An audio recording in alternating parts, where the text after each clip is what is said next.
My name is Juliet.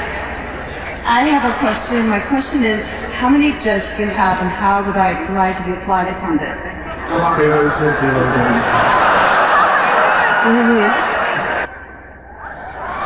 hired.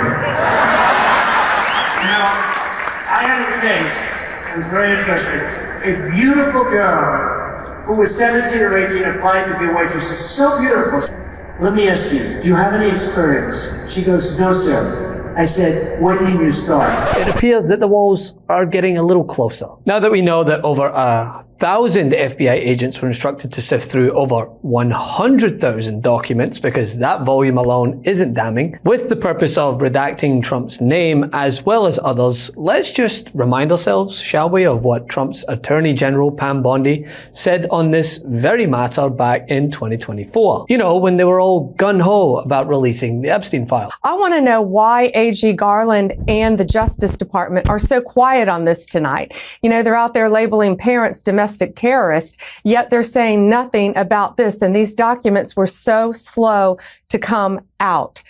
Human trafficking is a multi-billion-dollar business in this country, and Jeffrey Epstein is dead, and Ghislaine Maxwell is in prison for 20 years where she belongs.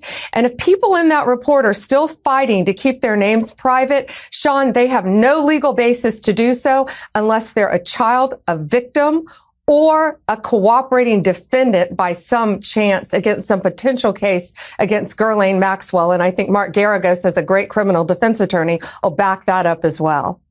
You know, Mark. Now, if you're wondering why the Commander-in-Chief is posting about Sydney Sweeney, an issue that's just made up by Republicans, because I can reassure you that nobody gives a shite. Because further reports over the weekend discussed how the FBI went through the Epstein files and redacted Donald Trump's name, looking through as many as 100,000 documents. It was previously reported in July, a letter to the Justice Department from Dick Durbin, that under Attorney General Pam Bondi's direction, FBI Director Kash Patel ordered around 1,000 FBI personnel to sift through the more than 100,000 Epstein-related documents throughout 2 weeks in March. Working on mere 24-hour shifts, the staff were reportedly instructed to, quote, flag records mentioning Trump's name, prompting Durbin to ask the DOJ, well, what happened to the records mentioning Donald Trump's name once they were flagged? Give us your reaction to hundreds of FBI officers in the New York field office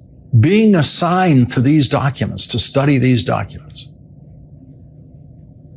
It's absolutely crazy, Lawrence. It's crazy to assign so many on, as Senator Durbin said, such an arbitrary deadline that was really driven by the MAGA base, that was upset that Pam Bondi's first dispatch of the Epstein files was so underwhelming and mostly public information.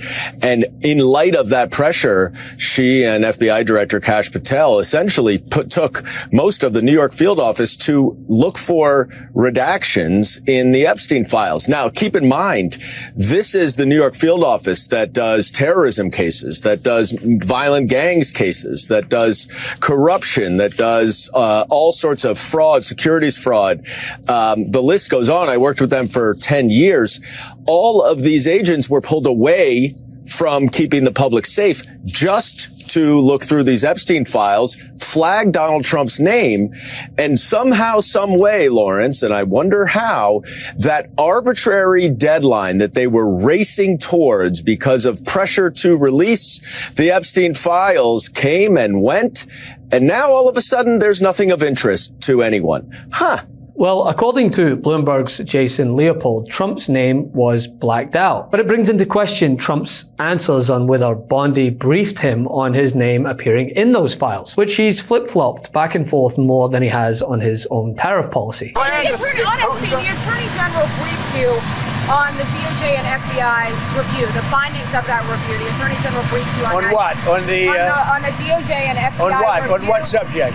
Epstein, okay. On Epstein, of the review of the files. Attorney General Pam Bondi. A very quick briefing. Did she tell you, what did she tell you about the review? And specifically, did she tell you at all that your name appeared in the file? No, she's given us just a very quick briefing.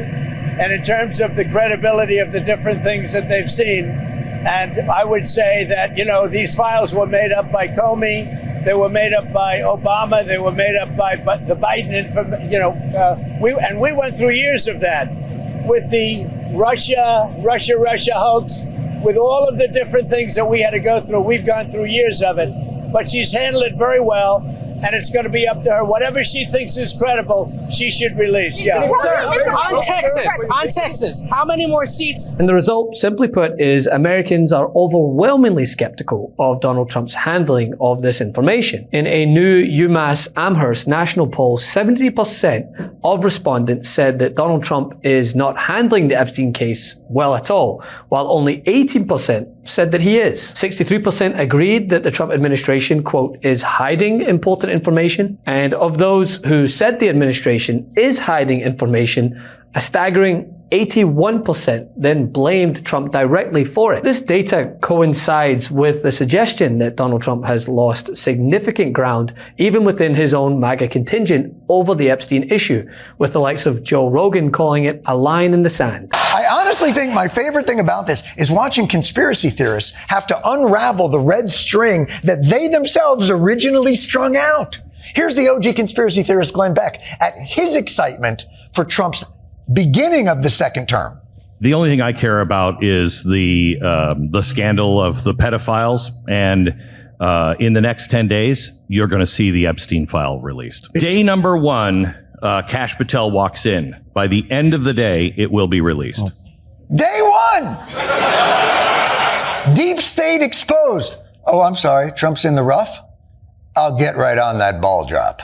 What the left is saying, and some people now on his team are saying, he's in the report. With 15-year-olds? Really? Do you actually believe that?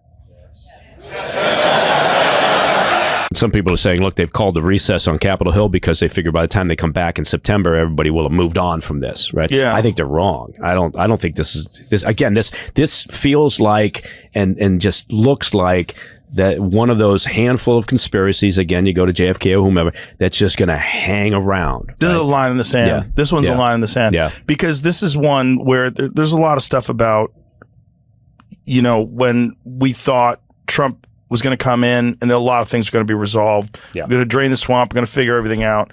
And when you have this one hardcore line in the sand that everybody had been talking about forever, and then they're trying to gaslight you on that. And he's not exactly helping himself either, is he, when he's answering questions on how his relationship with Epstein soured in the past. So did anyone catch this moment when he was asked directly why it took 7 years after Epstein stole help, as Trump had described it, to banish him from Mar-a-Lago? 7 years from the time that you learned that people were being stolen from Mar-a-Lago to the time that you took Jeffrey Epstein. Yeah, I don't understand your question. Convenient, huh? Especially considering that he was full of compliments regarding Epstein after this alleged parting of ways occurred. Thank you for this opportunity to speak. I want to start out by saying this. He was caught cheating on video on the golf course.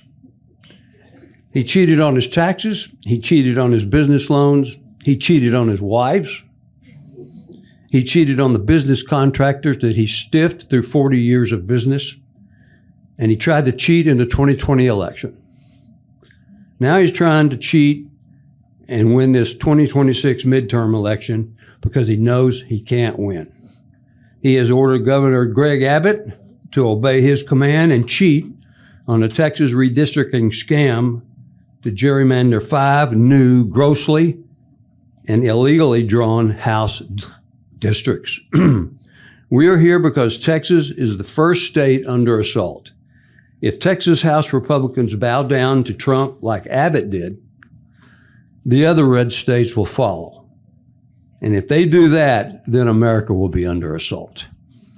To me, House Republicans, in this case, are like a bunch of buzzards on the fence, waiting to swoop down on a dying carcass of democracy and feed on that. America is a democratic republic, and it's being dismantled daily by Donald Trump. Every single House Republican is under assault by Trump and Abbott.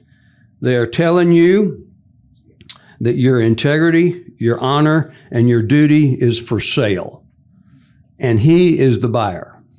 And if you obey, you will be rewarded by not being primaried.